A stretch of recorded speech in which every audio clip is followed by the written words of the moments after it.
एक दफ़ा का जिक्र है कि एक गांव में एक शिकारी रहता था। शिकारी जंगल जाता, जाल में दाने फेंकता चिड़ियों को पकड़ने के लिए।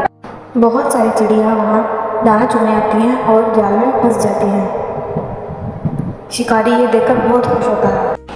चिड़िया जोर लगाती हैं और जोर लगाते लगाते शिकारी से दूर निकल जाती हैं। अपने साथ साथ उसका जाल भी ले उठती हैं।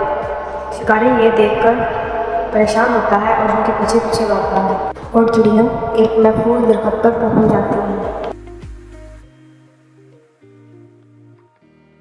पर जब शाम होती है उनको अपने घर की याद आती है। चिड़िया फिर उड़ने लगती हैं, कोई इधर और कोई उधर, कोई इधर तो कोई उधर। उनमें इत्तेफाक ख़त्म हो जाता है, जिसकी वजह से वह ज़मीन पर गिर जाती है। शिकारी ये देखकर बहुत खुश होता है और उन सब चिड़ियों को पकड़ लेता है।